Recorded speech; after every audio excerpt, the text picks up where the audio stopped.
The old wooden gate groaned in protest as Leo pushed it open, the sound echoing a complaint he knew all too well. 20 years. 20 years since that same gate had slammed shut behind him.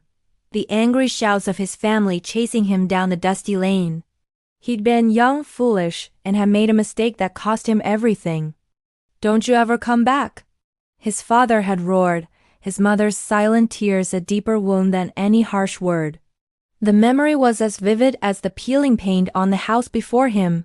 He had left with nothing but a tattered backpack and a heart shattered into a million pieces. The world was a cold, unforgiving place for a boy with no home and no one to call. He slept in shelters, worked grueling jobs for pennies, and fought off a bitterness that threatened to consume him whole. Every night, he'd stare at the stars and wonder if they were looking, if they even missed him. He promised himself that one day he would return.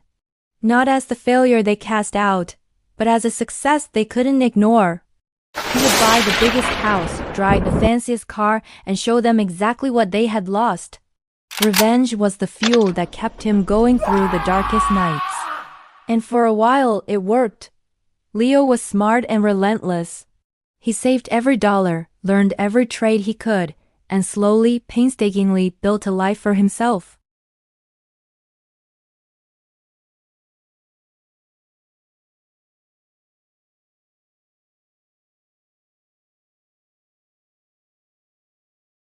One day he received a letter. It was from a childhood friend back in his hometown. The letter was short, mentioning floods that had ravaged the area and how many families, including his own, had lost nearly everything. His father's health was failing and they were struggling. As Leo read the words, he didn't feel the triumph he always imagined. There was no satisfaction, no, "I told you so." There was only a hollow ache. He looked around his pristine apartment, a monument to his success, and realized it felt more like a prison than a home. The people he had wanted to impress, the family he had wanted to spite, were suffering. And the thought brought him no joy at all. That night, he made a decision. He sold his car, liquidated some of his assets, and packed a bag. But this time, it wasn't a tattered backpack filled with shame. It was a sturdy duffel bag, and next to it were toolboxes, blueprints, and bags of groceries. He wasn't going back for revenge. He was just going back. As he stood there, looking at the dilapidated house, the front door creaked open. An old man, frail and hunched, emerged. It was his father, aged by hardship and time. His eyes, once fiery with anger, were now clouded with confusion and weariness. He squinted at Leo. "Can I help you?" he asked, his voice raspy. Leo's heart hammered against his ribs. The speech he rehearsed, a mix of accusation and pity, evaporated from his mind. He just looked at the man who had caused him so much pain, and all he saw was a father who had lost his way. "I heard you folks had some trouble with the flood," Leo said, his own voice sounding foreign to him. "I'm a builder. I thought maybe I could help." His father stared, a flicker of recognition in his eyes followed by a wave of shame. He opened his mouth to speak, but no words came out.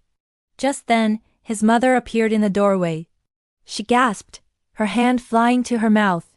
Tears welled in her eyes as she recognized the boy she had let go. "Leo," she whispered, the name a fragile prayer. Over the next few weeks, Leo didn't just repair his family's home. He began to rebuild his entire hometown. He hired local crews, bought materials from struggling suppliers, and worked from sunrise to sunset, his hands calloused and his back aching. He organized teams to fix the school, reinforce the bridge, and clear debris from his neighbors' yards. He never once mentioned the past, never spoke of the money he was spending, or the life he had left behind. He simply worked. And as he worked, something miraculous happened. The town began to heal. But more than that, Leo began to heal. One evening, as he was packing up his tools, his father approached him, holding out a steamy mug. "Coffee," his father mumbled, not meeting his eye. They stood in silence for a long moment, the sounds of hammers and saws replaced by the chirping of crickets. Why? His father finally asked, his voice thick with emotion. After what we did, why would you come back and do all this? Leo took a sip of the coffee. It was just how he remembered his dad used to make it.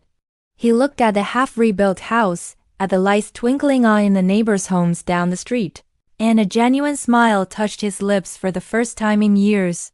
For a long time, Leo began, his voice steady, I wanted to come back and show you all what you lost.